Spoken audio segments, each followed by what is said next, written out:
Welcome, everyone, to another episode of the Hector and Mike Experience, Common Sense in an Uncommon World. And this past week, the HUD Association, which is the Housing Urban Development, put out a report showing that California, once again, is number one in homeless population. Our homeless population from the previous year grew 5.8% to 181,399. This, even after this, California has spent over $20 billion over the last couple of years to deal with homelessness. And and what they also found that of these 181,000 homeless people, 70% of them are sleeping outside, marking the highest, as they refer, unsheltered rate of all states, including those with mild climates like Hawaii, Arizona, and Nevada. And so, Mike, it looks like we've got a situation right now where we're continuing to spend more and more money on this problem. We and the way it works within government itself is we have the state government that gets its money from the feds. The state puts in some of their money, then they get it over to these community-based organizations that are supposed to, or the counties. They send it to the counties.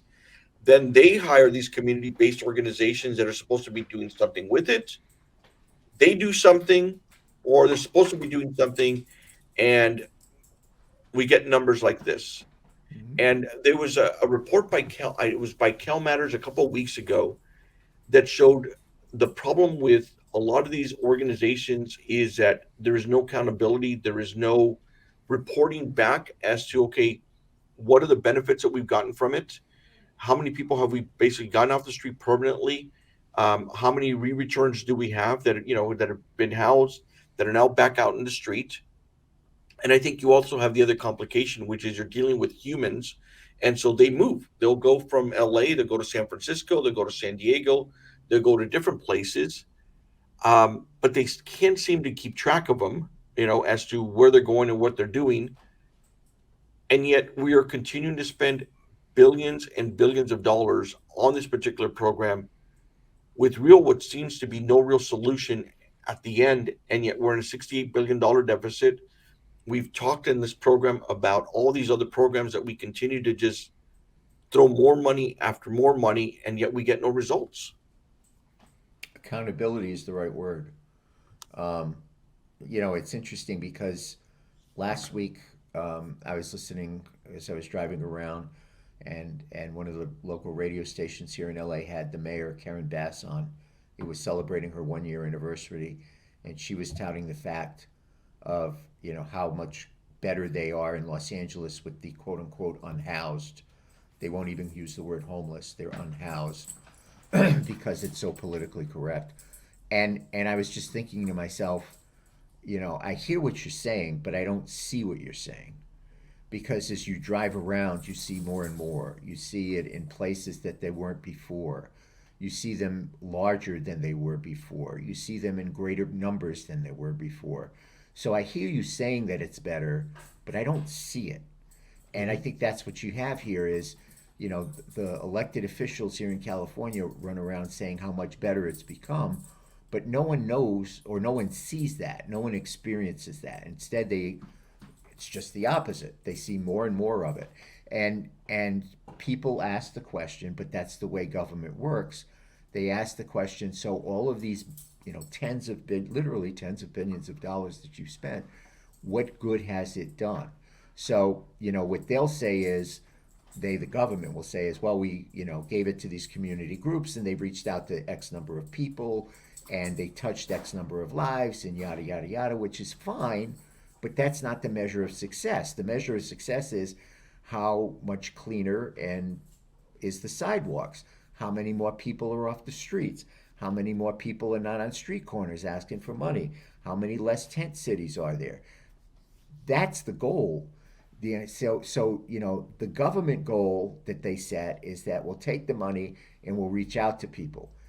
That's not the goal. The goal is to get people off the street, not only for their good, but for the good of the people that have contributed the tens of billions of dollars, like you and me and others, to pay for all of this. That's the goal here, and they're failing at that miserably. The numbers from Housing and Urban Development state that clearly. And they don't have an answer, but it's kind of typical of the way it works. We've spent this money, we've outreached to these people and all this stuff, but if it's not working, outreach is not community organizers is not the goal. The goal is getting these people off the street for their own good and for our own good, and that hasn't happened. And until they change what they measure by, until they change how they say keep moving the goalposts, they haven't moved. No one's moved the goalposts. We expect it to be, if you're spending tens of billions of dollars, there will be less crime, there will be less people on the street, there will be less garbage on the street, there will be less people urinating and defecating on the street, there will be less people sleeping under highway overpasses. But their goal is that, well, we've reached these people. Well, if you reach them and nothing happens, then nothing's happened. Well, That's what we have here. well, and part of it is you see the governor, you see a lot of folks is, we've spent unprecedented amount of money on this issue. We've spent, Right. they do education. We spent unprecedented amount of money on education. We spent unprecedented amount of money on homelessness. We are leading the way on the amount of investment that we have here. But and you're right. It's redefining what success is. Success shouldn't be defined as to how much money you spent. Success should be defined as to what you get from that money. Right. And for a lot of these politicians, the headline becomes, and the thing is that there are some reporters, and I'll give credit to some of these reporters who are beginning to question. It's like, okay, you said you were going to do this, so what's been the result? There was a great piece, and I give credit to Jessica Patterson, along with her team. They put out a piece the other day that said, "Today we are celebrating the 20-year anniversary of when what's it? Gavin Newsom indicated that he would end homelessness in San Francisco within 10 years. So it's 20 years later from the anniversary of when he said that in 10 years he would end homelessness, and this has only gotten worse. Well, Fox News picked it up, as did a lot of other outlets, because it's true. I mean, it's these big, grandiose promises and ideas that get you headlines, and we're spending I mean, I remember the press conference. We're going to spend all this money on homelessness, home keep program. We're going to spend this hundreds of millions of dollars, and it's okay. So what has it gotten us? It's gotten us to the point where in 2023, Housing Urban Development puts out a report saying that we've got more homelesses, we got more homeless people on our street. And mind you, when they were starting these reports, I think we had about 130,000 people who were homeless. Now we're up to 181,000 81. people that are homeless, right? And so you spent all this money, it's gotten worse. Some people have gotten paid, so they've made their money, but the situation out there is it's not getting better. Well, the community organizers are the ones that are making out like bandits because they're getting free money. Well, it's not free; we're paying for it. They're Right. getting money from the government, and they don't have to show results to continue getting money. Where do I sign up? I want to be a community organizer. I want to get paid for, a decent amount of money for not doing something and then get paid more. Yeah. That's a hell of a deal. It doesn't fix any problems, but it sure makes the community organizers happy. There's no accountability for those people. The goalpost to them is how many people did you contact? It's not how many people did you convert to Well, get off of the right. streets. And what's going to happen is they'll ask for an audit. They'll ask for, first of all, you've got to ask for, as we talked about before, you got to ask for a committee. You got to ask for a hearing where you bring in experts, and then you stretch this out. So because remember, we can't just have it in Sacramento. We got to have one in Los Angeles. Hmm. Then we have to have maybe another committee in the Bay Area. We got maybe one in San Diego, a couple other places. That'll take a couple months. Then you got to gather all that information and hire some experts to try to come up with recommendations while you're trying to do an audit. And once again, it's just billions of dollars that are just being sent into these programs that just it's a black hole. And It's right. It and it's and it and it's bad enough doing that when you have $100 billion surplus, which we had, what, 2, 3 years ago? About a year Now and a half ago, yeah. somehow, yeah.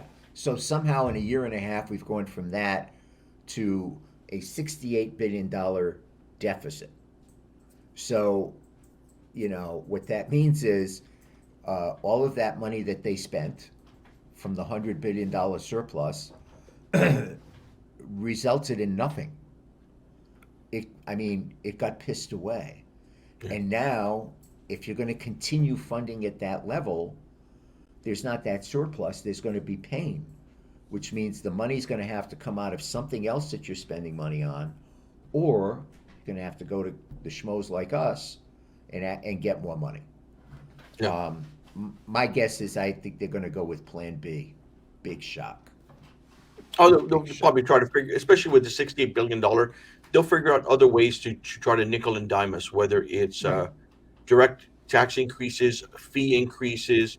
Their favorite right now is they go to these boards and commissions and they say, "Hey, you guys come up with the way to fund whatever it is," and they'll come up with creative ways to increase the cost on whether it's increasing the cost on a product, on fertilizer, for example, or other things. And so they'll increase the cost over to business. Then the business will then pass down that cost over to us. And in essence, it's kind of a hidden tax that they try to do. Because It, $68 billion is not it's not a small amount of money. It is a big chunk of money that's going to have to be plugged in, and it's going to have to come out of somewhere. And the fear is that it's going to come up in the form of higher taxes and higher fees. of course. And as long as you got programs that are like this, I mean, one thing we've always talked about with government is once you have a program, it's hard to eliminate the program. I Hmm. mean, once you create it, it's hard to eliminate it. You can pare it down a little bit, but I mean, hell, $20 billion, being spent in the last 3, 4 years on this program that has gotten you no results is actually the only results that have been worse. It's disaster, and I can't see how they stop spending this. I mean, Karen Bass, along with other folks, I mean, they're out there wanting to talk about all the other programs they want to do for homeless. Right, right. I think, here's what I think. If you took a management expert, okay, nonpartisan, just a strict management expert from, Wharton School or Mellon University, school in Pennsylvania, and you just gave them all of the data and information we've just talked about, and they examined it, with no context, but just what's happened. The number of people we had that were homeless, the amount of money that we spent, where the money came from, the result of that, the number of people we have now that are homeless, and on and on. They probably would come back and say, the goal of this program is to make you and me homeless because they're not fixing any problems, they're spending more money, and now that they're in a deficit situation, they got to get more money out of you and me. So the ultimate goal would be to make people who aren't homeless homeless because they can't afford to live here anymore. Yeah. That's what I think they would come up with. So I'm happy to provide that to the to the state government, and they can send me a check. I'll send them for my management fee, and I'll share it with you. But I'm serious. That's what if you took a nonpartisan, non-biased look at just the management of this program on homelessness and what this state has done, where it was, what it spent, what came out of it, what the result is, and where they're going to get the money from to continue it, people would look at it and say the goal of the program is to make more people homeless because they can't afford to live in California. Yeah. Next item. And we've got the LA Times did a story a couple of days ago showing that people are moving out, Right. and the Well, people that are moving out, people that the, can the, move out are moving right, out. people who have higher incomes are moving out, and those that are moving in are individuals who make less incomes. But people, you're right. People who can move out are moving out. Right. But the You know, people that can't, they're going to end up being homeless. They're going to yeah, have 3 jobs. Bidenomics. You got 3 jobs, but you still end up being homeless because the cost of everything is so expensive. And part of that is because we're taking more money from you to help make people not be homeless. yeah. Welcome to California, the Golden State.